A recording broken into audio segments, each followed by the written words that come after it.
Winston Churchill. Art of Leadership. Winston Leonard Spencer Churchill, who would later become known as Winston Churchill, was born on November 30, 1874, at Blenheim Palace in Oxfordshire. Blenheim Palace is one of the most magnificent stately residences in England. Lord Randolph Churchill, his father, was born into one of the most distinguished noble families in England. He was descended from the illustrious soldier and statesman John Churchill, the first Duke of Marlborough, whose military career spanned the reigns of 5 kings in the 17th and early 18th centuries. James II was able to take the throne thanks in part to his involvement in quelling the Monmouth Rebellion in 1685, for which he was made the Earl of Marlborough. He also demonstrated a great deal of political and diplomatic skill. Randolph, the father of Winston, was also a prominent figure in British politics in the late 19th century, but his hostility to Lord Salisbury, the party's leader in the 1880s and 1890s, prevented him from rising to prominence within the Conservative Party. Jenny, Winston's mother, was American. She was the daughter of Leonard Jerome, a financier and businessman in New York. Following a brief courtship, she married Randolph in April 1874, just over half a year before Winston was born. During the Gilded Age, a period of significant economic transformation in America, it was common for the daughters of newly wealthy American businessmen to marry into the British aristocracy. Winston Churchill's parents' marriage was one example of this trend. Frequently, the American family obtained the social prestige of being associated with the former English aristocracy, while the British aristocratic family saw a financial boost to their deteriorating fortunes. Either way, the marriage was never pleasant, and over the following 20 years, Jenny had several indiscretions. As for Winston's father, he was said to have had syphilis and passed away in 1895 at the age of 45. John, Winston's younger brother, was born in 1880, and Randolph and Jenny continued to have children despite their marital issues. Winston's upbringing was rather typical of the late Victorian British upper elite.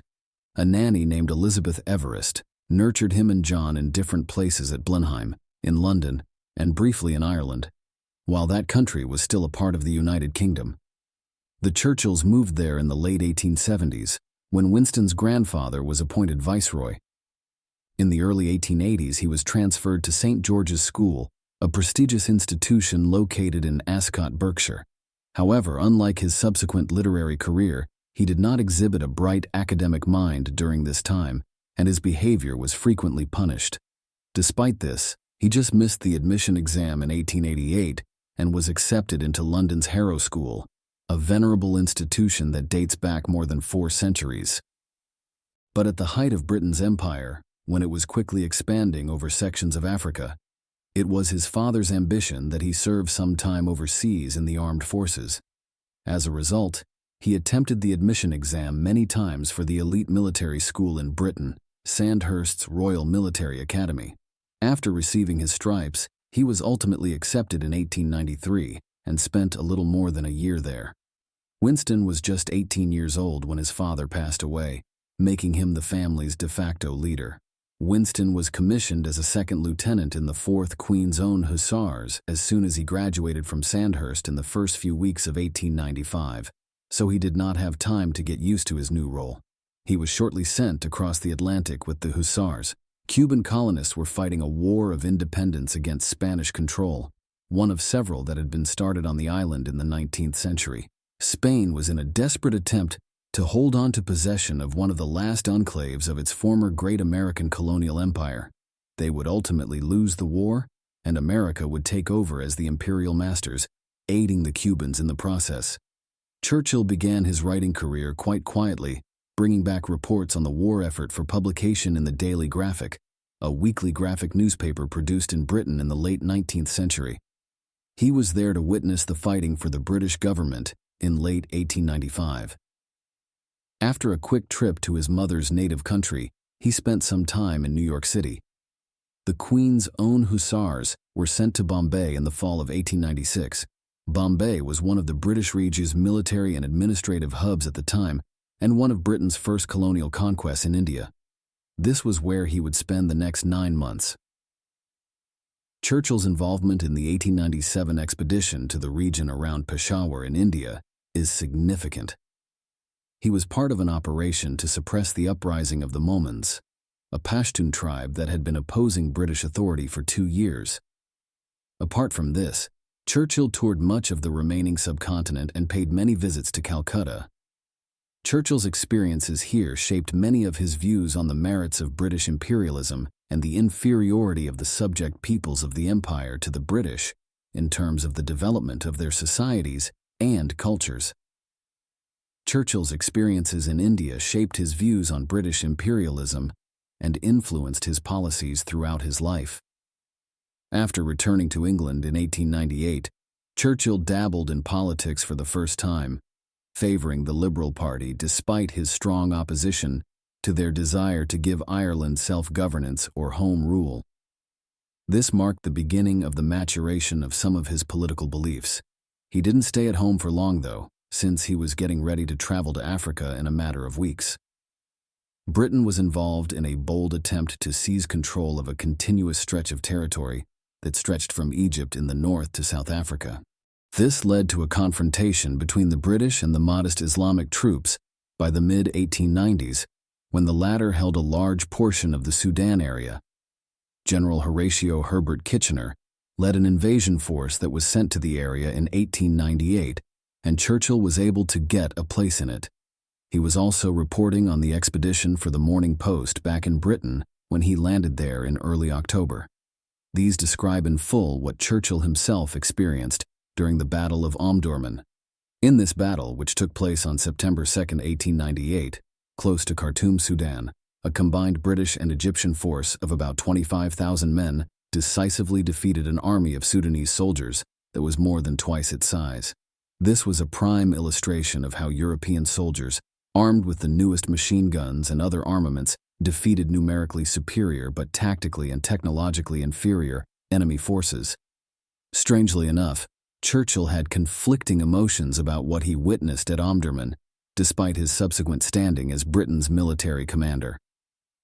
Shortly afterwards, he wrote to his cousin, the Duke of Marlborough, expressing his admiration for the spectacle of the battle, but also his disgust at the general barbarity of the campaign, especially the killing of wounded enemy combatants and the callous disregard for the welfare of the Sudanese and Egyptians who made up the bulk of the British expeditionary force. He made a critical assessment of Kitchener's tactics as well. During these years, Churchill was also building his writing career. His reading preferences had shifted when he was in India, where he devoured everything from Charles Darwin's Origins of Species to Plato. He studied Edward Gibbon's The History of the Decline and Fall of the Roman Empire during this period, which is regarded as the largest work of historical writing of the British Enlightenment, and had a particularly significant impact on his subsequent work. In addition, he had started to write more for himself. His first book, The Story of the Malakand Field Force, was published in 1898 and was based on his campaigns in the northwest of the British Raj against the Mohmans. He wrote a fictitious work around the same period titled Savrola, which turned out to be his first and final attempt at penning a romance book. His writing habits in Africa eventually led him to write about more political subjects in his Morning Post reports, as well as in his account of the larger campaign, which was eventually published in 1899 as The River War, an historical account of the reconquest of Sudan. This work looked at both the campaign's historical context and the events that Churchill had personally witnessed. Upon his return to Britain from the Sudan mission, Churchill declared his intention to enter politics and assume his father's position as a somewhat non-conforming Conservative Party member. He ran in the 1899 Oldham by-election in Lancashire, but he only lost to a candidate from the Liberal Party, which was the Conservatives' primary opponent for power in the late 19th century. Churchill was so desperate to get to British South Africa after failing to win the Oldham seat that he decided to travel there. There, he anticipated fighting the newly formed South African Republic, or Transvaal, to the northeast of the British colony, as well as the Orange Free State, one of the Boer states. After massive gold and diamond mines were discovered nearby, The British sought to annex the newly created Boer states. Tensions had been building between the Boers, who were the descendants of Dutch, German, and French Huguenot settlers who had migrated to South Africa in the 17th and 18th centuries to establish their colonies independently of Britain for years. The Second Boer War, as it came to be called, ultimately broke out in the fall of 1899. Just as the war was starting, Churchill traveled to South Africa to work as a correspondent for the Morning Post. In the early stages of the fight, a train he was riding derailed, leading to his very notorious capture by the Boers. Nevertheless, he managed to escape from the prisoner of war camp and cross the northern border to Portuguese East Africa. After that, he moved swiftly back south and joined the British forces in time to take part in the siege of Ladysmith, a significant battle that resulted in the Boer South African Republic's capital, Pretoria, being taken in the spring of 1900. Following that, a 2-year-long guerrilla war broke out, during which the British employed concentration camps and scorched earth tactics to imprison thousands of Boers. However, Churchill would never see this aspect of the battle. Having arrived in Pretoria among the first in the summer of 1900, he had written a new book on his experiences in the war, titled Ian Hamilton's March, in honor of one of Britain's top military leaders. After that, Churchill left for his house and tried again for a parliamentary seat. Churchill's love of booze also began to develop during the Second Boer War. He once packed an enormous amount of stuff, including 36 bottles of wine, 18 bottles of Scotch whiskey, and 6 bottles of vintage brandy, before leaving for the front lines of battle in South Africa. This was not a haphazard act of excessive preparation. For his whole adult life, Churchill was a heavy drinker. Many years later, when living in London, he established a morning ritual of having 1 or 2 whiskeys and sodas. Lunch was usually served with a pint of wine or champagne, and occasionally brandy as well. There was another round of the process after supper, followed by 1 or 2 brandies and soda. Churchill was certainly a high-functioning alcoholic, but by today's standards, he was still an alcoholic. However, there is scant evidence to suggest that Churchill's enormous drinking ever affected his performance at work or impaired his judgment. It was also quite regimented, with little alcohol consumed throughout the day. It is noteworthy, as it will become evident, that Churchill was able to continue drinking at this high level and yet achieve the same level of success and activity that he did throughout his adult life. Back home in Britain, Conservative Prime Minister Lord Salisbury had decided to hold an early general election in October 1900 in the hopes of capitalizing on popular approval of his administration's conduct during the Second Boer War. Churchill fought for the Oldham seat once more. In the previous year's by-election, he had come just short. He entered Westminster for the first time as a 25-year-old after winning this time. Notably, the 1900 election was noteworthy because it was the first time the Labour Representation Committee fielded candidates in a national election held in Britain. In the years that followed, they would succeed far more when forming the Labour Party, and they would quickly emerge as Churchill's main domestic political rivals in Britain. Even though they lost the election to reclaim Parliament, the Liberals continued to be the Conservatives' principal rivals in 1900, and Salisbury established a new Conservative government. With his first address in February 1901, Churchill created a lasting impact. He declared that if he were a Boer personally, he should want to be fighting in the field against the British, and voiced some sympathy for the Boer cause in South Africa. It was the first of many complex and divisive positions he would take throughout his more than half-century as a member of the British Parliament. Churchill was known for having 2 cordial relationships with several prominent Liberal Party figures, most notably Herbert Asquith, the former Home Secretary, from the start of his parliamentary career. It was one thing to have cordial relationships, but Churchill shared liberal ideas on several topics. The Liberals were free traders who thought Britain could gain if it opened up its vast markets to German, French, American, and Russian trade, while the Conservatives supported economic protectionism. This was a major political difference between the two parties at the turn of the century. Churchill favored the liberal perspective more often. He also held opinions that the Salisbury-led Conservative Party leadership disagreed with on matters such as military spending, how to resolve South Africa's political situation after the Boer War, and the Irish question, a recurring source of contention in UK politics that had split MPs at Westminster for many years. Knowing that his opinions might prevent him from moving up in the current Conservative Party, Churchill experimented for a while with starting his party that would combine aspects of liberal and conservative policies. However, in 1904, after learning that the Conservative Party would not pick him to run for his seat in Oldham again in the upcoming election, he left the party and joined the Liberals. For the following 18 years, he would be a Liberal MP. During this period, he encountered and started pursuing Clementine Hosier, who was the daughter of Sir Henry Hosier, a British gentryman and a maternal relative of the Earl of Airlie. In 1908, they were married at Westminster Abbey's Church of St. Margaret. For the rest of their long lives together, Winston found security and support in Clementine.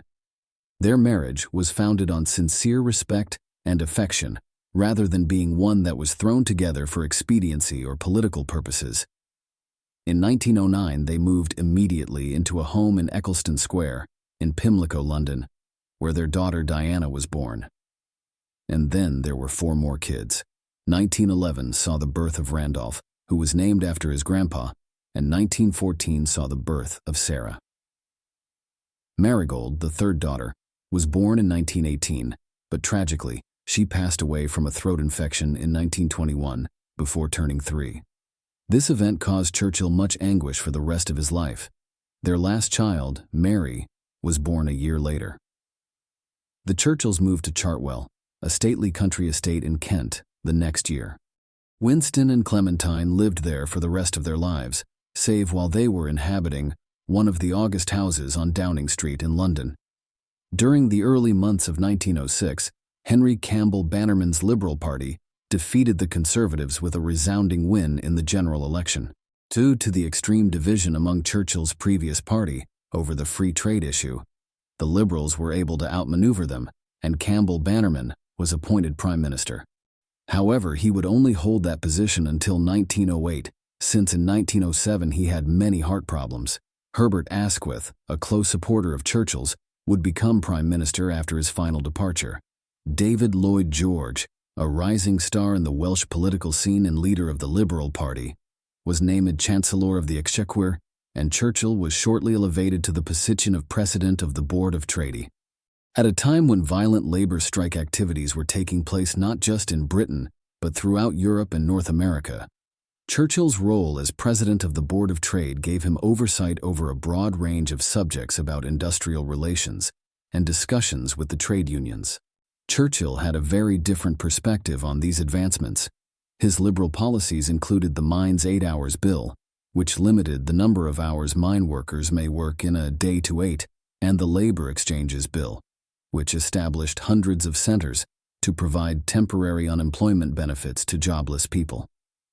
The goals of all of this were to lower strike action, soothe social tensions in Britain, and stifle the growth of the newly named Labour Party, which had garnered several seats in the 1906 general election. Churchill received a promotion to one of the important governmental positions, that of Home Secretary, in 1910.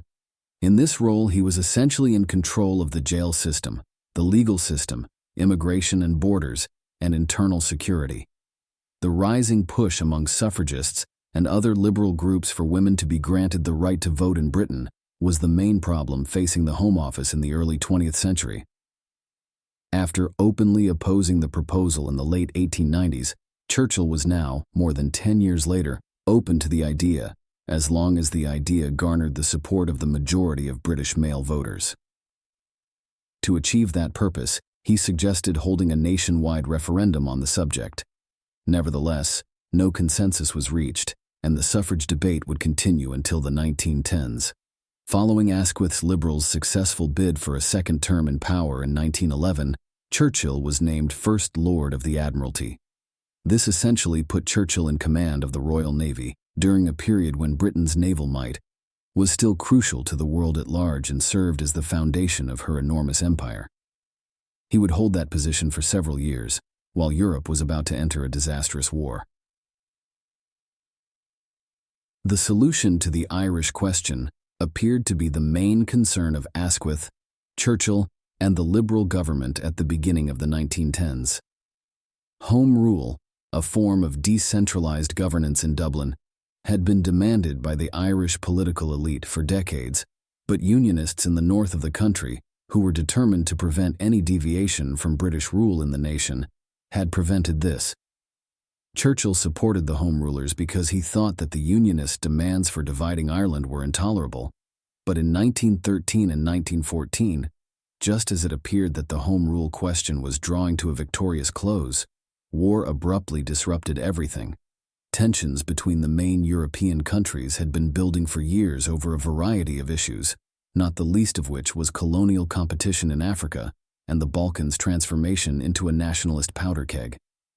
Ultimately, the latter area was the source of the war's ignition, when on June 28, 1914, a Serb nationalist killed Archduke Franz Ferdinand, the apparent heir apparent to the Austro-Hungarian monarchy.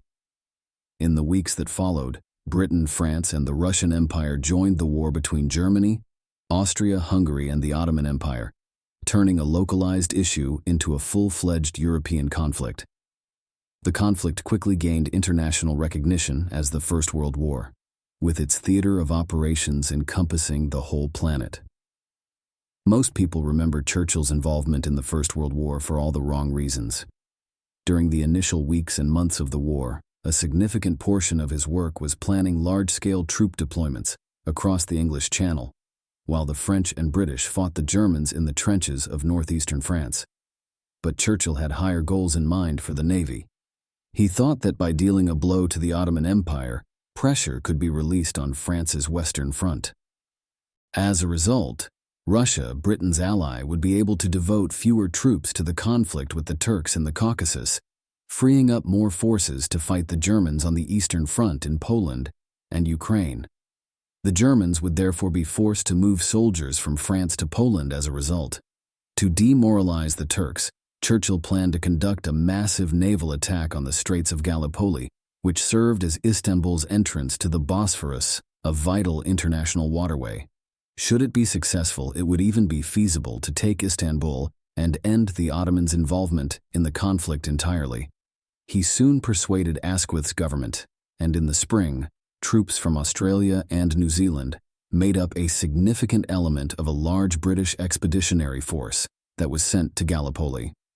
One of the most catastrophic strategic mistakes made by the British throughout the war was the Gallipoli campaign. It would take place with about 500,000 British, Anzac, Irish, French, and Indian forces committed for a year, from the spring of 1915 to the spring of 1916. It quickly became a disaster, though, as the expeditionary force landed on the Gallipoli Peninsula, where the Ottomans held far superior strategic positions. The Ottomans successfully put the British and their allies under siege at Gallipoli after putting an end to the British attack on their positions. Following months of attritional combat, almost 50,000 soldiers from the British invasion force were killed, and 250,000 more were wounded or rendered unable to fight. It turned out to be one of Churchill's worst professional disasters. As the magnitude of the error became apparent in 1915, it became evident that the War Cabinet in London had lost faith in him. As a result, he was removed from his role as First Lord of the Admiralty, and Asquith gave in to pressure from the Conservatives as the British parties sought to unite in a wartime coalition. Churchill reacted with great vigor to this turn in his luck. He was adamant on joining the army again, and in 1916, he led a regiment in France on the Western Front for a while. A few months later, Churchill was back in the House of Commons with a newfound appreciation for the hardships of the common soldier. He then insisted that steel helmets be issued to all rank-and-file soldiers, having himself come perilously close to death in France from a shrapnel fragment. 1917 also brought about another turn in Churchill's political fortunes. The Dardanelles Commission determined that Churchill was not directly to blame for the Gallipoli debacle, and Churchill was named Minister of Munitions when David Lloyd George took Asquith's position as Prime Minister. In this capacity, his main duty was to make sure that the country's economy functioned in a way that would guarantee the production of enough ammunition, artillery, and other explosives to sustain the war effort. A significant portion of the task was mediating the termination of strikes that broke out at British weapons plants.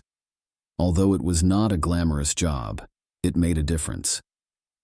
Because of the resilience of their domestic economies during the war, Britain, together with France, the United States, and Italy, emerged victorious in November 1918, defeating Germany, the Ottoman Empire, and Austria-Hungary.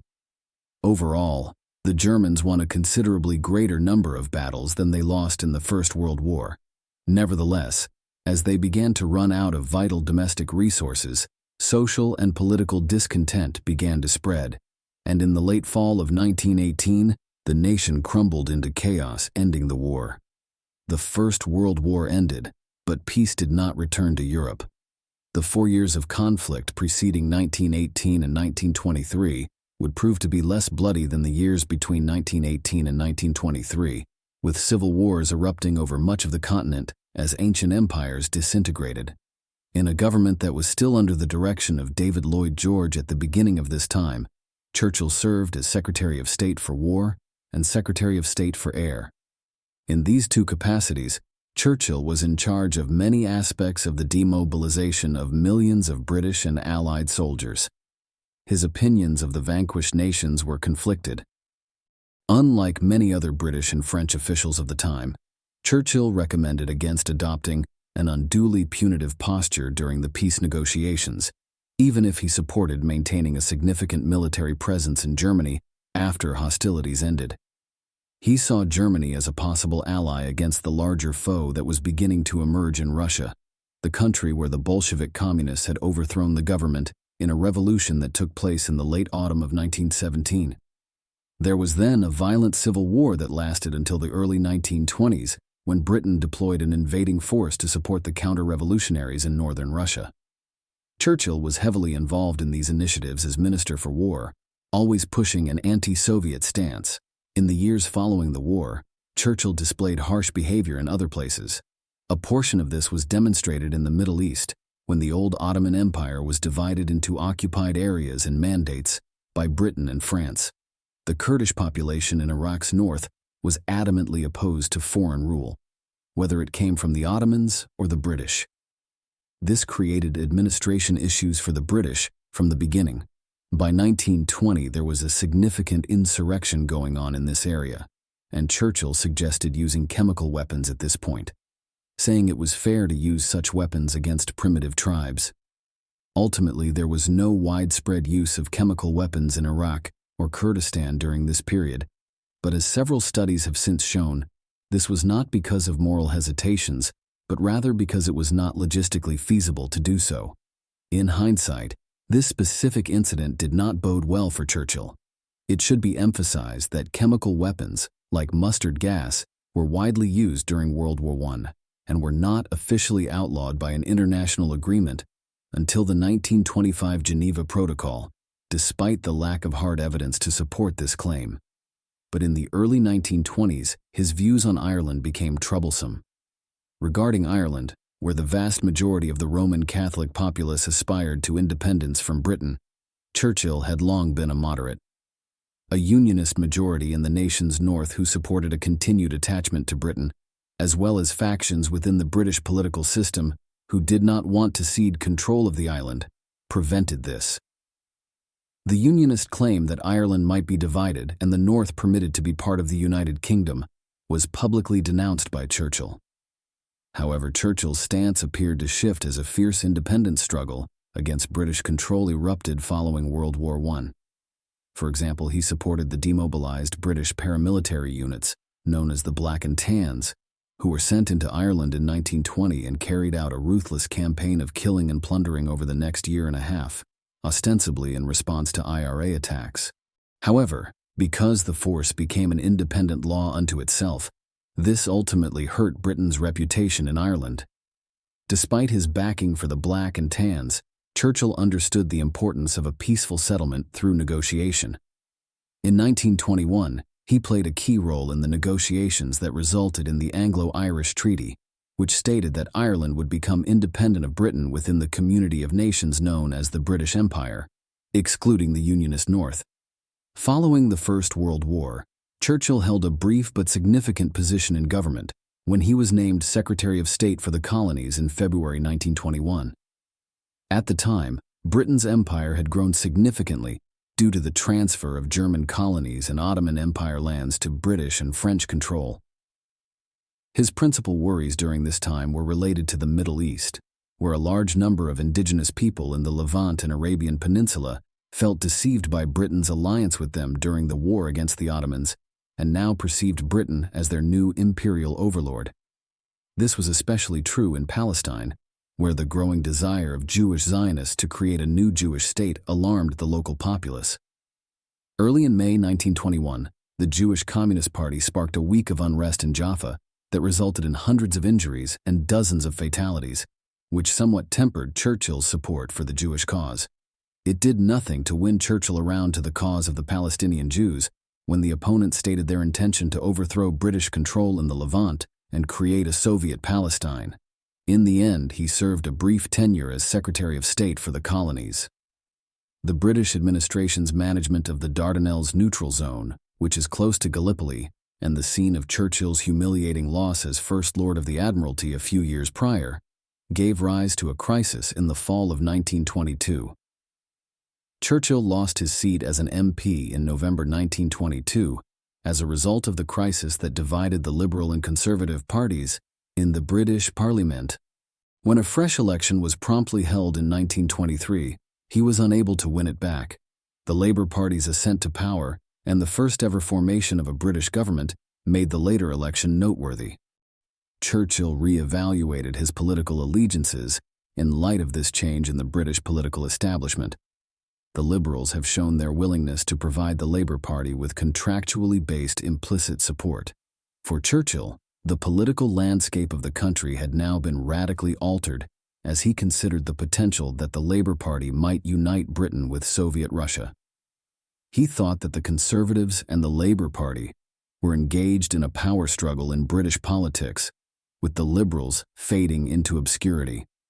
Not unexpectedly, 2 decades after switching to the Liberals, Churchill had virtually returned to the Conservative fold by 1924, even before a fresh election was called. Churchill made an excellent political move that was pragmatic. On October 29, 1924, a new general election was called, the third in 2 years, after the minority Labour administration fell. Churchill was awarded a new seat for the Epping constituency, and Stanley Baldwin's Conservatives secured a commanding majority in Parliament. Churchill was named Chancellor of the Exchequer a few days after he had formally joined the Conservatives again. He would become the Chief Financial Officer of Britain for over 5 years until the summer of 1929. His term in the role, which in the British political system is second only to that of Prime Minister, is best remembered for his decision to reinstate the gold standard, which linked the value of Britain's currency, the pound sterling, to both the country's gold reserves and the world gold market. Britain had temporarily abandoned this arrangement, which had prevailed for Western nation-states for millennia, since the commencement of the war in 1914. It is believed that Churchill's decision to reinstate the gold standard had both advantages and disadvantages. On the one hand, it brought about a prolonged period of deflation, which was greatly required in light of the enormous amounts of public spending that had been committed both during and after the war. On the other hand, it is today recognized to have resulted in a considerable loss of employment and unemployment throughout Britain, especially in the coal and steel industries, which had been the backbone of industrial Britain for a century and a half. The summer of 1929 saw the calling of another general election in Britain as Baldwin's ministry came to an end. The Labour Party, which would only hold on to power for 2 years before a national government was established in 1931, in reaction to the crisis resulting from the 1929 Wall Street financial disaster and the Great Depression that followed, defeated the Conservatives for the position of power. But Churchill, who had held his seat in the Epping constituency all these years, had no place in government, with Labour, the Conservatives, the Liberals, and other parties like the Liberal Nationals all making up the cabinet, in addition to several independent technocrats. When the Conservatives came back to power in the middle of the 1930s, Churchill was once again left out of the center of power and was not included in Baldwin's cabinet. This absence from the center of power would last for most of the 1930s. As such, the years between his 1929 resignation as Chancellor of the Exchequer and the late 1930s, when he would achieve a stunning comeback to political prominence, are commonly referred to as Churchill's wilderness years in the political campaign. Academics have conjectured that Churchill could have had depression, or what he referred to as his black dog, which was aggravated during these years by alcohol consumption. This is not to imply that Churchill did nothing throughout the 1930s. Not at all. They were extraordinarily productive years in certain ways, especially when it came to his writing. Having developed the habit of writing constantly during his travels in India and Africa in the late 1890s, Churchill continued to write throughout his adult life. For example, he had started work on a 6-volume study of the prelude, course, and aftermath of the First World War in the early 1920s, which he published as The World Crisis. After completing this and publishing his last book in 1931, he started a 4-volume study on his ancestor, John Churchill, the first Duke of Marlborough, which is perhaps his best achievement. The study, which consisted of 4 large volumes of about 200,000 words each, was highly well received, even though Churchill intended it to be an unabashed homage to Marlborough and his accomplishments. It not only provided a biography of John Churchill, but also an analysis of European and British politics during the War of the Spanish Succession and the reign of King Louis XIV of France. According to American political philosopher Leo Strauss, it is the best historical text of the 20th century. In the first half of the 20th century, Marlborough was a significant political and military figure, and this piece of historical writing depicts his significance better than most others. It also reads better now. His triumph against France in the Battle of Blenheim in 1704 was a turning point in Britain's efforts to restrain Louis XIV's expansion in France and opened the door for Britain to start overtaking France as the leading European nation in the 18th century. Like a few other writings about Marlborough and his period, Churchill's text conveys the significance of all of this. In addition to his academic pursuits, Churchill was a fervent advocate for India's place in Parliament, and as a byproduct of Britain's 18th century expansion. By the 1930s, it had become hard to ignore the clamor for independence, and for years, there had been a fierce discussion about what would happen to Crown rule or the British Raj. 3 choices seemed to exist: devolved administration in some form, becoming a dominion like New Zealand and Australia, or maybe full independence. During the early 1930s, the British Empire's nominal rule over India would be maintained if the country was granted dominion status, a legal status that would effectively grant it self-government over many internal affairs. This view was shared by both Labour and the Conservatives. Most crucially, India's military affairs and foreign policy would still be decided by London. However, Churchill detested this arrangement. As he grew older, his political worldview became even more adamantly imperialist and monarchical. He had particular contempt for the Indian National Congress, which he led, and for Mahatma Gandhi, the main proponent of Indian independence. Churchill's belief that many of the subject peoples were less advanced than the British was also a contributing factor in this. He believed that India was not socially, culturally, or politically prepared to rule itself, and he made a strong case during the 1930s that, in his words, we would be delighted if India could look after herself.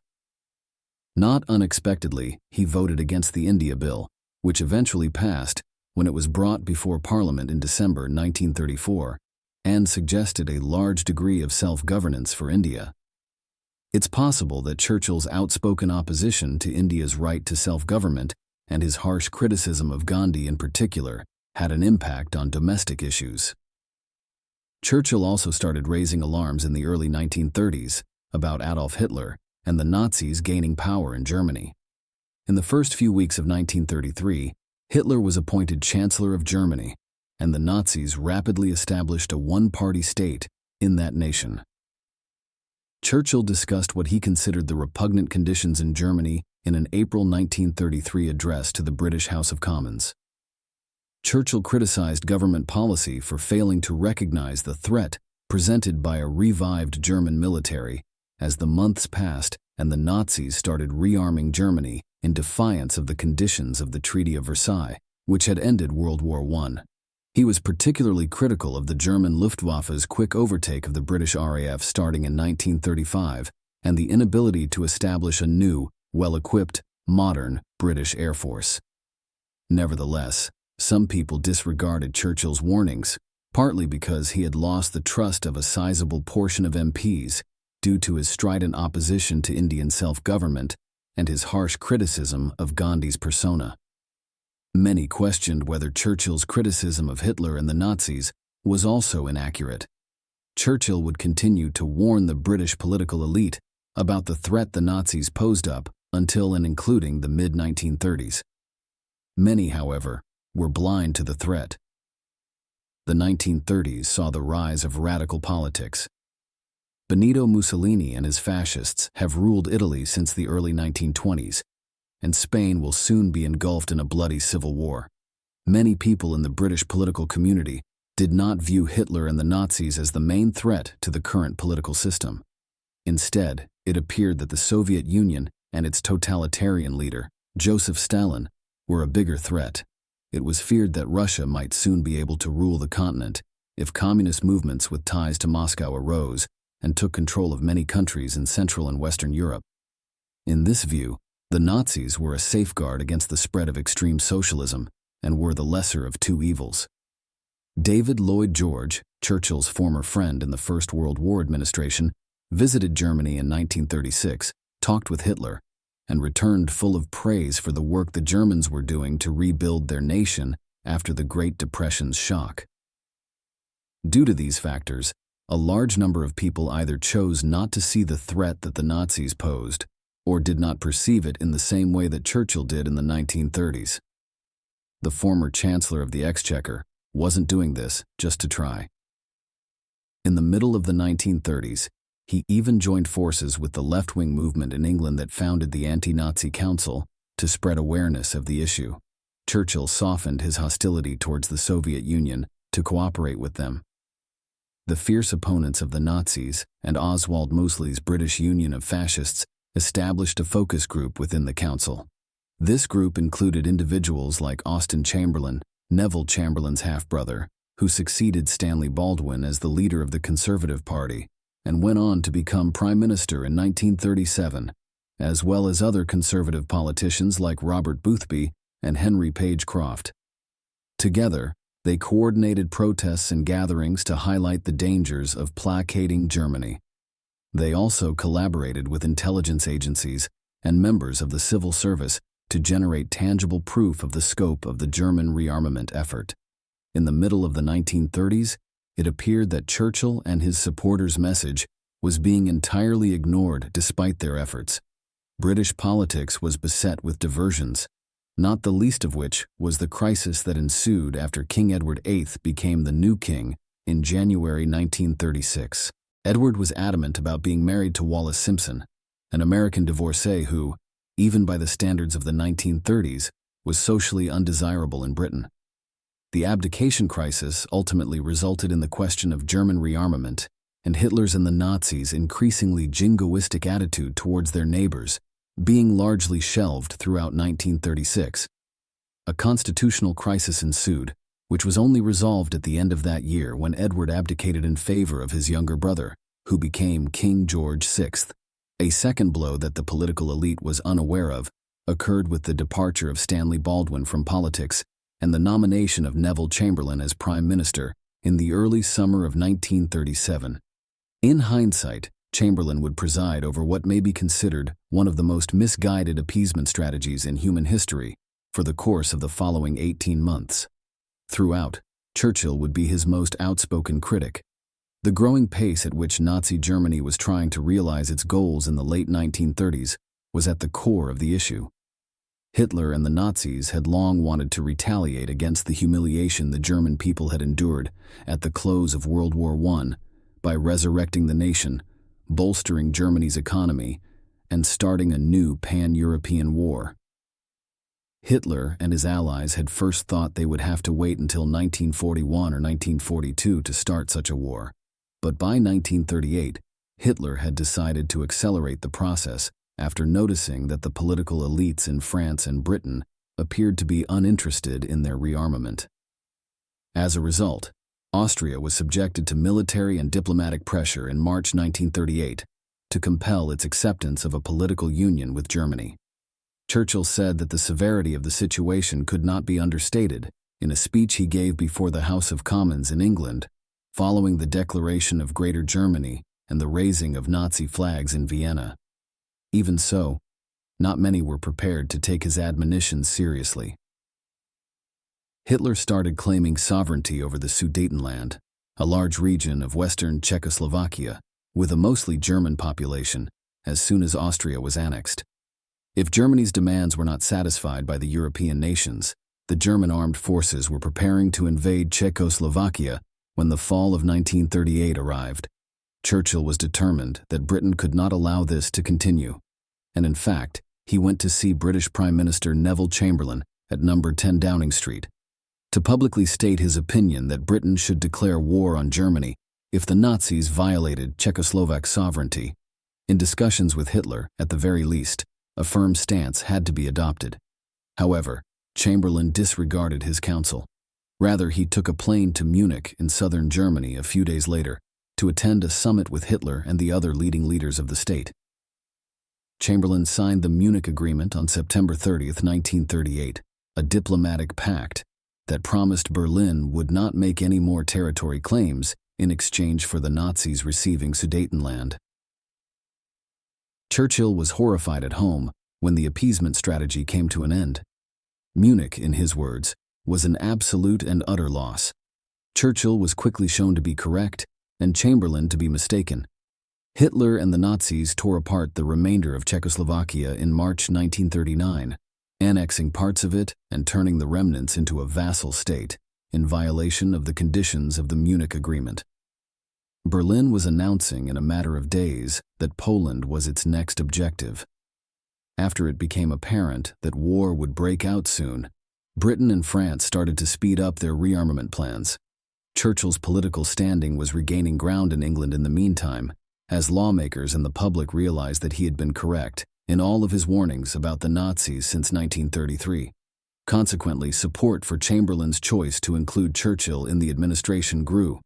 Chamberlain eventually gave up, but not before the Second World War broke out. The German invasion of Poland on September 1, 1939, was the catalyst for the start of the war. Britain and France responded by declaring war on Germany 2 days later. On the same day, Churchill was named the new First Lord of the Admiralty by Chamberlain. Churchill had held the title for 25 years, which he shamefully relinquished following the catastrophic Gallipoli campaign. It was the start of his quick rise to become Britain's top wartime commander. For the first 8 months of the war, Churchill would be in charge of the Royal Navy. Because there was little to no fighting on the Western Front during this time, it is commonly referred to as the Phony War. After Germany swiftly invaded and seized Poland in September and October 1939, the war entered a phase of stagnation as neither side took any significant strategic actions throughout the winter of 1939.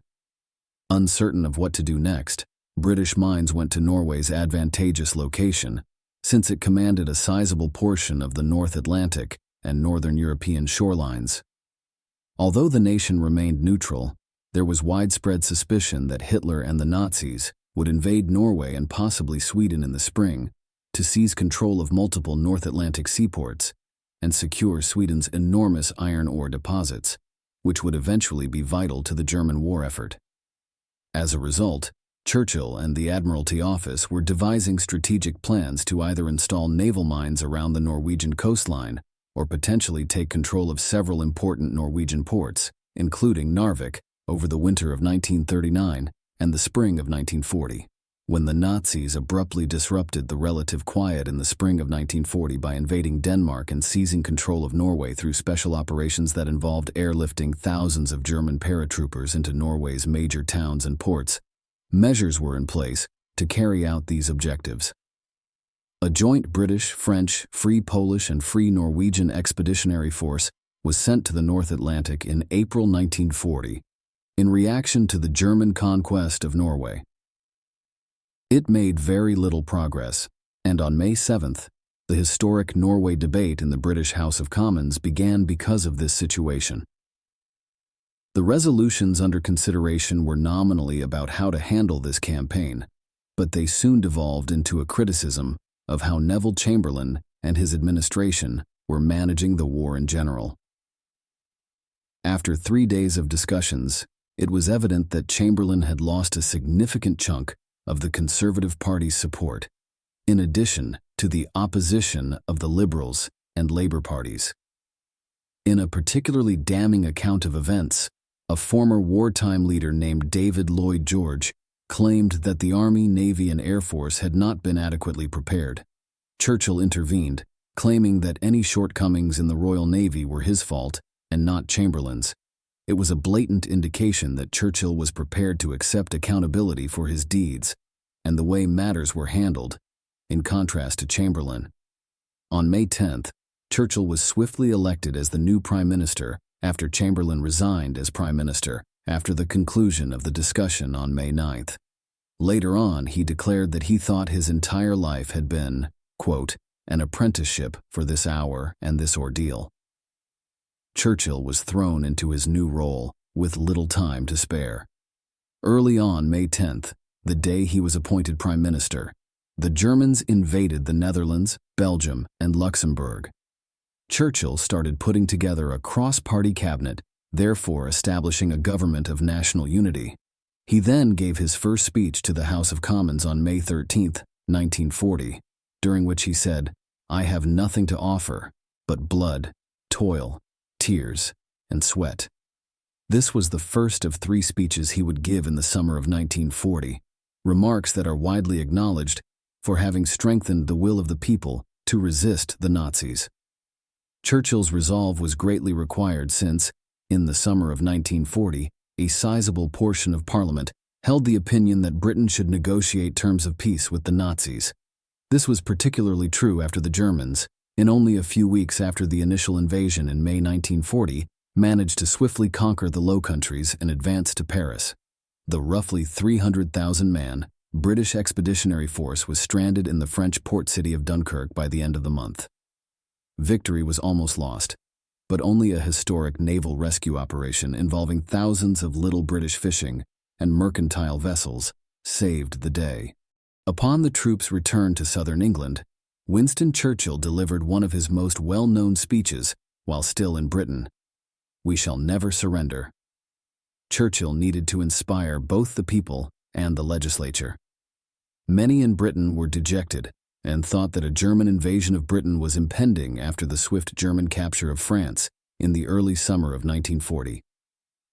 Now that the country was essentially on its own against the Nazis, many people, including prominent members of Churchill's party in Parliament, thought that to obtain the best possible conditions for peace, negotiations with the Nazis were necessary.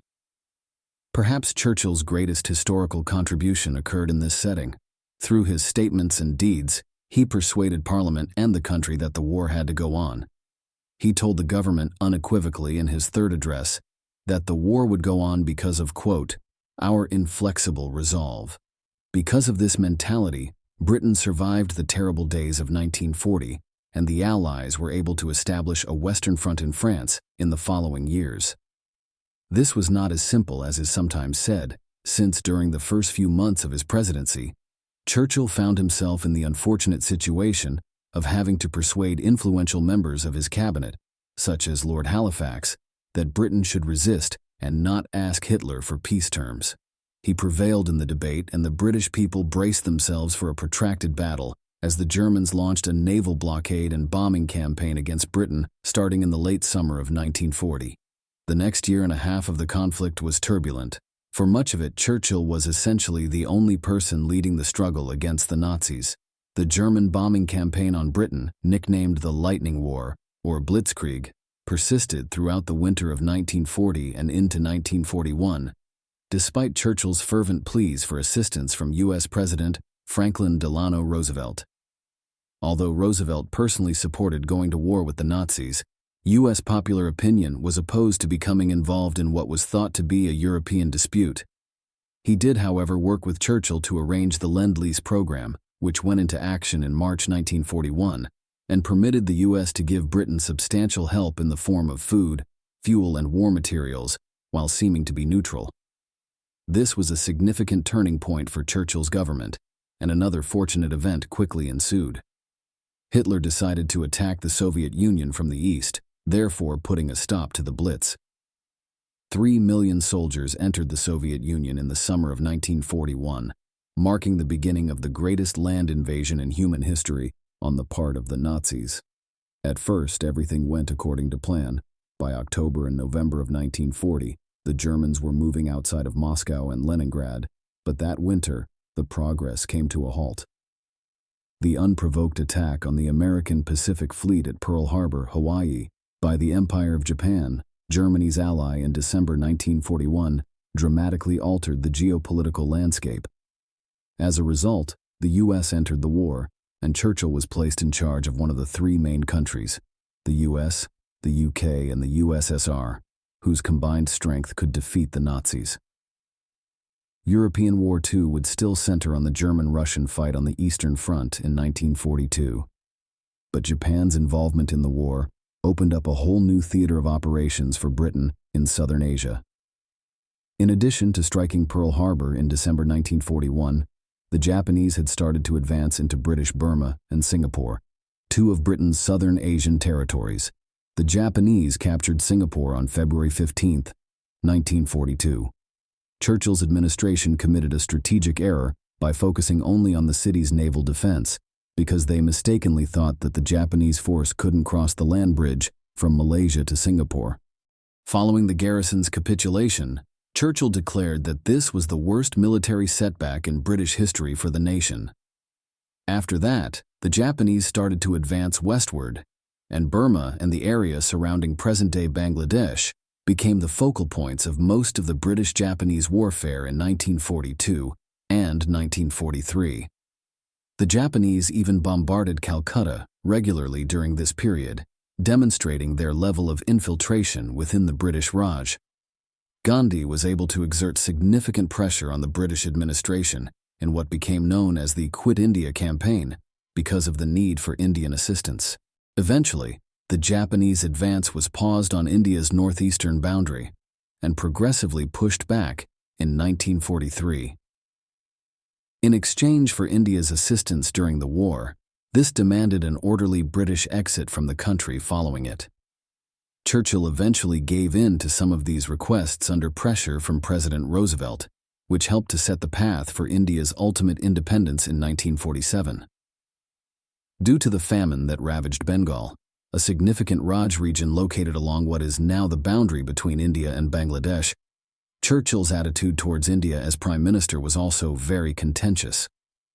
This area of the world has one of the densest populations, both historically and currently. This area was home to some 60 million people in the early 1940s.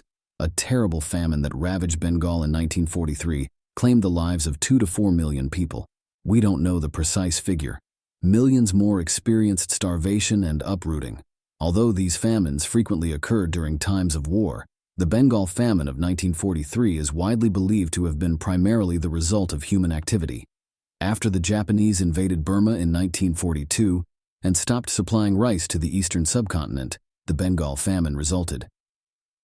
Fearing a full-scale Japanese invasion of India, Churchill and his war cabinet imposed a scorched earth policy on the area, seizing or possibly destroying thousands of acres of agriculture. In 1941 and 1942, Churchill's administration also implemented several other measures, such as the widespread conscription of agricultural laborers. The region had extensive hunger and famine in 1942, which ended in the deaths of up to 3 million people, but others estimate the number is far higher. These events were combined with a string of natural calamities, including a storm in the Bay of Bengal. Indian and progressive historians have primarily accused Churchill of causing and even prolonging this famine in their books, since by now, his disdain for the nation and its people who yearned for freedom was well known. Nonetheless, supporters of Churchill assert that on September 24, 1943, when he and his war cabinet realized the severity of the hunger, they moved 250,000 tons of grain to India. They also include inadequate local administration, natural calamities, misallocated food rations, weak local governance, and the Japanese invasion of Burma as contributing factors to the problem.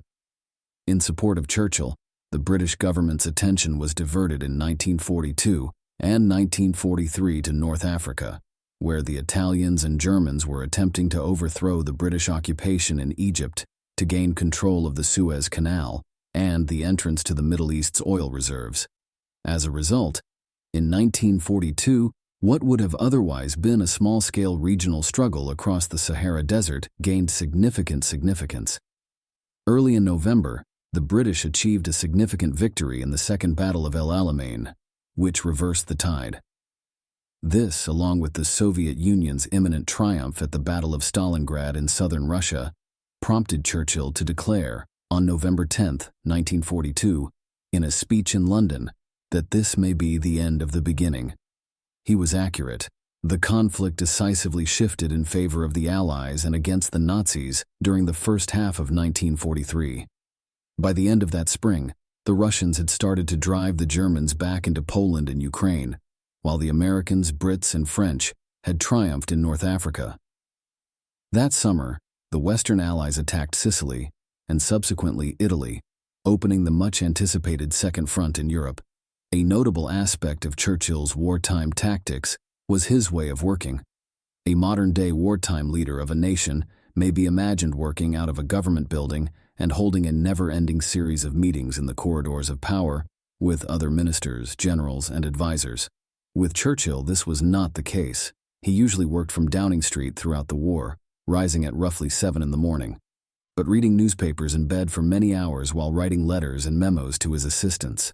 After 1 or 2 alcoholic drinks, he got up and visited with a few people before a long lunch. After working for a few hours, Churchill was known to frequently take an evening snooze between 5 and 6:30. He'd picked up this habit when he was younger and said it helped him be more productive at night. Following his siesta, Churchill would have supper, a couple more drinks, and work for many hours more. He would frequently work on his studies beyond midnight. Unexpected developments frequently threw a wrench in this schedule, and when Churchill was forced to go outside of London, the Prime Minister would try to continue working along these lines. In 1944, there were more extraordinary circumstances that demanded that Churchill deviate from this routine. The Western Allies started planning to invade France from Britain in the early part of the year, to establish a significant Western front against the Nazis. This would prove to be the pinnacle of Churchill's 1940 triumph in keeping Britain in the war. It would have been nearly impossible for the United States to undertake such an endeavor alone over the whole Atlantic Ocean, but it was completely doable from Britain. Churchill played a key role in organizing the maneuvers that led to the D-Day landings. Throughout, he was extremely nervous, worried that if the landings went badly, or if the Germans found out where the intended Allied landing places were in northern France, it would result in Allied carnage. Churchill, in the meantime, made multiple trips overseas in 1943 and 1944 to attend summits of the major Allied leaders. These trips took place in Casablanca in January 1943, Tehran in the last few weeks of the year, Quebec, Canada, in September 1944, Moscow a month later, and Yalta, in Crimea, in February 1945. The post-war international order was essentially defined during these summits, which brought together Churchill, President Roosevelt of the United States, and Joseph Stalin, the leader of the Soviet Union. At these sessions, every leader had their worries. For example, Roosevelt's main concern was how to attack Japan when the war in Europe ended. Churchill's main focus was on Eastern and Southern Europe, namely the degree to which countries like Greece, Poland, and the Balkan states would be dominated by the West or the Soviet Union in the aftermath of the war. He and Stalin disagreed on the issue, and in Yalta the Cold War seeds were firmly planted before the European War came to a close. One of the most contentious activities carried out by the Western Allies during the war's whole course took place in the last months of the conflict. To be ready for the last assault on Berlin in the spring of 1945, the Allies launched a large bombing campaign in Germany's main cities. Churchill was a strong supporter of the Area Bombing Directive. This was initially issued in 1942 with the intention of crippling Germany's war machine and home economy by having the British Royal Air Force methodically target its industrial centers. But in the spring of 1945, this assumed a form that looks back on now as more spiteful than calculated. The most infamous incident was in the middle of February 1945, when 1,300 fighter bombers attacked Dresden with about 4,000 tons of bombs in less than a day. The Allied bombing assault left the city a smoldering wreck and claimed the lives of almost 25,000 people. Churchill has come under fire for being a fervent supporter of this program, whose strategic viability is very doubtful. However, in contrast to the Russian push through Poland and eastern Germany, the Allied assault in the western part of the nation was far more humanitarian. Furthermore, in the spring of 1945, there were legitimate concerns that if a swift victory was not achieved, a years-long guerrilla war would break out in Germany, and some believed at the time that the use of widespread area bombing was warranted if it helped expedite the end of the war. In the end, there would never be a guerrilla war like that. Hitler urgently split his forces across the three fronts that were now active, and the Nazi war effort collapsed after the Western Front was established in Europe in the summer of 1944. Despite a German counterattack in the Ardennes forest in December 1944, the Allies had started invading Germany from both the east and the west by early 1945. By this time, Churchill's priorities had shifted to the difficult problem of how to include nations like Poland and Hungary in the post-war settlement, as well as the creation of a new United Nations, an organization that would replace the Interwar League of Nations and perhaps prove more effective. As the Russians closed in on Berlin in the late spring and started the city's last siege, these issues were still being discussed. Simultaneously, the Western Allies dispersed over southern and western Germany, stifling opposition to quickly conclude the war. That's exactly what happened. A little more than a week after Hitler committed suicide in Berlin on April 30, 1945, the Germans unconditionally submitted to the Allies.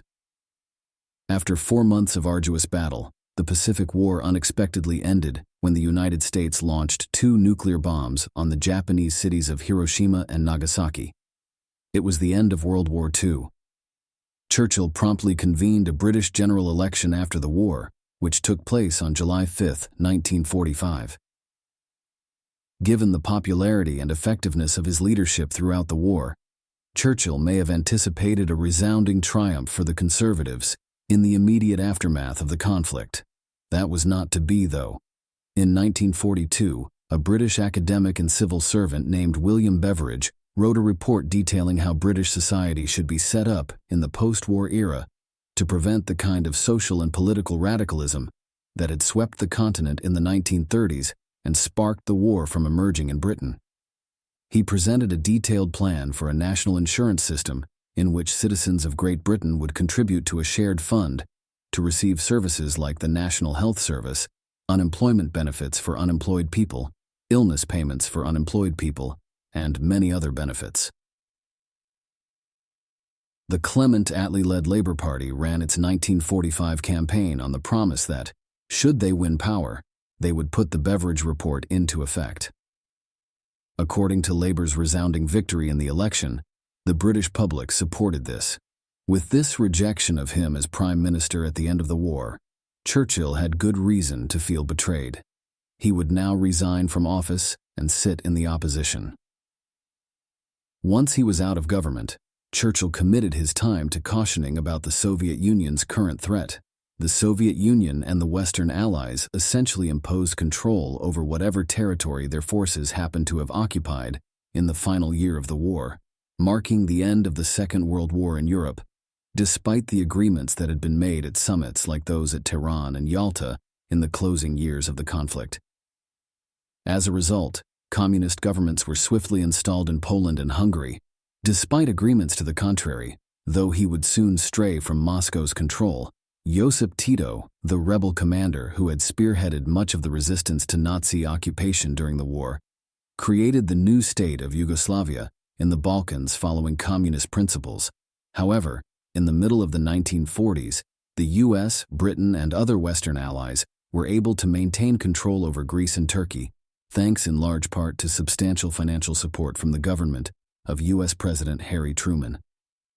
For 10 years following the war, Austria remained a flashpoint, with US, UK, and Soviet soldiers stationed there. For a while, there was a genuine fear that Austria might split into pro-Western and pro-Soviet blocs, just like Germany finally did.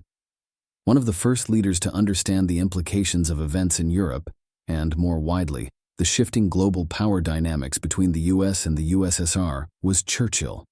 He delivered a well-known address at Westminster College in the escalating Cold War between the Soviet Union and the US-led West. "This is where the Iron Curtain has fallen across the continent," he memorably proclaimed. Churchill highlighted the special relationship between the US and Britain due to their common language and cultural history, and advocated for ever-increasing collaboration amongst the Western powers to thwart further Soviet expansion in this new context. In the years that followed, when the Soviet Union organized Eastern Europe into the Warsaw Pact, and the Western Allies united to establish the North Atlantic Treaty Organization, or NATO, as it is more well known, his vision of the new political landscape of Europe gained formal embodiment. More generally, Churchill popularized and included the term Iron Curtain into the broader Cold War lexicon, even though the Nazi propaganda minister Joseph Goebbels had previously used it to refer to the Soviet Union's dominance of much of Europe during the latter months of World War II. Churchill remained an important figure in British politics as the head of the opposition, even though he was not in power in the country throughout the second part of the 1940s. Even after India gained its independence in 1947, he remained opposed to it. He was right when he predicted that issues would arise from the quick, chaotic establishment of an independent Indian state, and that it would cause deep splits on social and religious grounds. He had insightful opinions about the Republic of Ireland. He argued that the north of the nation should be peacefully included in the Republic, and was strongly against the island's split. The terrible civil war that broke out in Northern Ireland in the 1960s, and lasted for 30 years, may have been averted had his advice been followed. Churchill was an early proponent of British entry into the European Coal and Steel Community, which was proposed in 1950 and established in 1951 to foster free trade between France, Germany, Italy, Belgium, the Netherlands, and Luxembourg.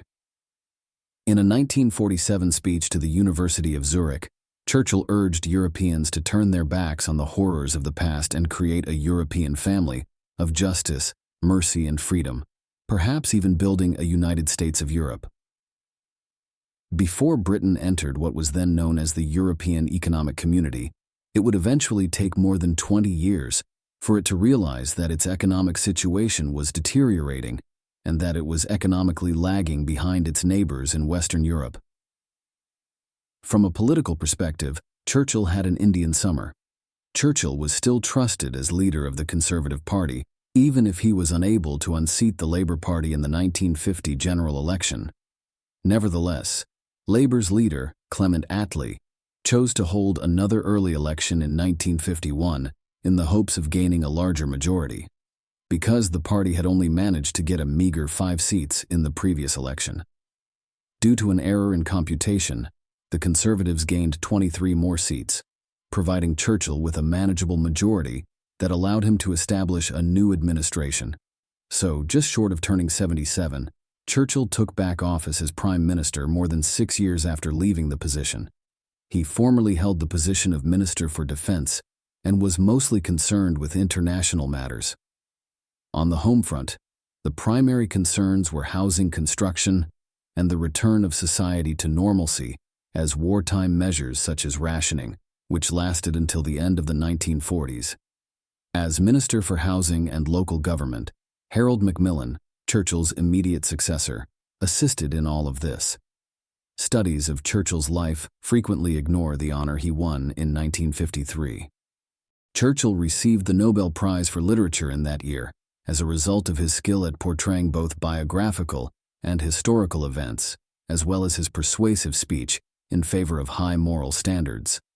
By now, Churchill had produced an impressive body of published work, by any measure. His multi-volume biography of John Marlborough, his 6-volume study of the First World War, and his 6-volume study of the Second World War, the last book of which was published in 1953, the year he received the Nobel Prize, were his principal historical analytical works. In addition to this, he wrote many memoirs about his travels through Africa and numerous more single-volume histories on a variety of topics. Over the years, his son Randolph edited some of the dozens of books that collected his talks. Churchill was especially pleased that he had won the prize for his literary work apart from his political career, even though he was unable to attend the 1953 event in Stockholm to accept it in person. After that, he carried on writing, and his 4-volume A History of the English-Speaking Peoples, which was released between 1956 and 1958, is still highly regarded today as one of his most brilliant historical works. In the end, Churchill would not be able to serve as Prime Minister full-time. His health was deteriorating even by the time he moved into 10 Downing Street in the early winter of 1951. Many top conservative leaders had quietly come to terms with the fact that he would only head the party for a year or two before transferring power to Anthony Eden, his chosen successor. But Eden had his health issues, and when 1952 moved into 1953, Churchill was notably hesitant to cede control. But in the end, his waning strength decided for him. Churchill had a stroke in June 1953, which temporarily paralyzed one side of his body. As a result, he was compelled to spend the next 6 months recovering at his Chartwell house, but he refused to step down as Prime Minister. The British people were not made aware of the details of his failing health. Despite making a full recovery in 1954, he faced the inevitable in 1955 and resigned as Prime Minister in April. That same year, he was awarded a knighthood and turned down Queen Elizabeth II's invitation to become Duke of London. Even though he was 80 years old, he did not completely retire and kept his position in Parliament until the 1960s, when he was acknowledged as the House of Commons' longest-serving member and received the honorific title of Father of the House from Westminster. With much of his time spent at Chartwell in Kent and minimal involvement in the House of Commons, Churchill's influence in frontline politics was restricted when he was in semi-retirement. He nevertheless kept making unannounced remarks about significant political developments. He was extremely critical of his successor Eden's handling of the 1956 Suez Crisis, which arose from Gamal Nasser's nationalization of the Suez Canal, in which Britain had a significant stake. During it, the US, the UN, and the Soviet Union put pressure on Israel, Britain, and France to withdraw their joint invasion of Egypt. Churchill also lamented the fall of the British Empire when, starting in the late 1950s, dozens of states gained independence. In private, he devoted much of his final years to painting at Chartwell and completing some of his literary works. He and his wife, Clementine, also traveled whenever they could, spending time in the United States and on the French Riviera. Churchill started experiencing a growing number of health issues in the early 1960s. For example, in 1962, while on vacation in Monte Carlo, he slipped and shattered his hip. President John F. Kennedy declared Winston Churchill an honorary American citizen in 1963, realizing that he would soon pass away. In the summer of that same year, the UK House of Commons passed a special resolution expressing gratitude to Churchill for his years of service and his decision to not run for office as an MP again. He had been a member of Parliament for 64 years by then, having only briefly lost his seat for 2 years in the early 1920s. On January 10, 1965, he had another stroke. 2 weeks later, on January 24, 1965, he passed away at the age of 90. Churchill received a state funeral in honor of his extensive career, leadership during the war, and the importance of his public service. This was the first time a non-royal family member had received such an honor in Britain since 1898, when another former Prime Minister, William Gladstone, also received a state funeral. Before the burial took place in St. Paul's Cathedral in the centre of London, his casket was at Westminster for 3 days. Queen Elizabeth II attended the service, which was unique for a former Prime Minister. Churchill's coffin was then transported by barge down the River Thames and transferred to Oxfordshire, where he was laid to rest close to Blenheim Palace, the ancestral home of his family. A few months later, to commemorate Churchill's passing and mark the 25th anniversary of the Battle of Britain, in which Churchill led the struggle against Nazi Germany, a memorial stone was erected next to the unknown warrior's tomb at Westminster. Among the most influential politicians of the 20th century was Winston Churchill.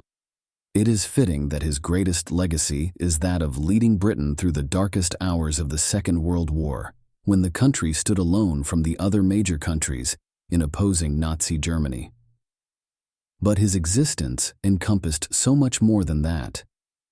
He first saw action in Sudan in the latter stages of the British occupation of the country, and he later participated in the Second Boer War in South Africa. He participated in the most important political discussions of the day as a member of Parliament in Britain throughout the 1900s and 1910s, whether they were about the suffragette movement, the domestic free trade argument, or the British Empire's concerns about Ireland and India. He controversially started the catastrophic Gallipoli campaign while serving as the Royal Navy's commander during the First World War. One could forgive Churchill's colorful life for forgetting that he also managed the British economy for much of the 1920s as Chancellor of the Exchequer. In addition, many people only know Churchill from his speeches made in the summer of 1940. Many are completely unaware of his vast body of work as a historian, for which he was awarded the Nobel Prize in 1953. Ultimately, he was a key player in the post-war reconstruction of Britain and the start of the Cold War following the Second World War. There is less agreement when assessing Churchill's legacy, even though no realistic appraisal of his life can dispute his importance to 20th century history. Without a doubt, Churchill was an ardent imperialist, and his views on matters like the employment of paramilitary forces in Ireland during the War of Independence, the suggestion that chemical weapons be used in the Middle East in the early 1920s, and his views on the Indian independence movement could be interpreted as placing him on the wrong side of history. In addition, some contend that Churchill was a belligerent and prioritized his own goals over the interests of his nation, while others hold him accountable for war crimes committed in India, including those related to the Bengal famine. These are all grounds against Churchill. However, he also has a lot to thank history for.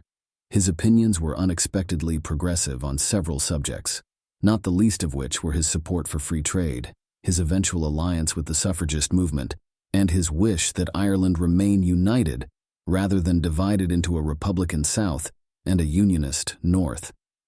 His assessment of the dangers presented by Hitler's ascent in the 1930s and the impending Cold War in 1945 was entirely accurate, not to mention his skills as a writer and historian, or his demand for conciliation between the Germans and the Boers during the First and Second World Wars, are other facets of his legacy that are sometimes entirely disregarded.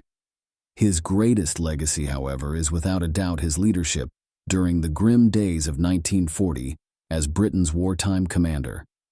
Europe would have looked considerably different in the second half of the 20th century if Churchill had not persuaded Parliament and the people in 1940 that Britain needed to continue the fight against Germany. Had it not been for Churchill's leadership, the course of European politics and the Cold War would have been entirely different. The Soviet Union would have most likely occupied the remainder of the continent after defeating Germany if the Western Allies had not advanced from Britain into France and Western Germany. In that way, Winston Churchill altered the path of European history, much like his idol and ancestor, John Churchill, 1st Duke of Marlborough.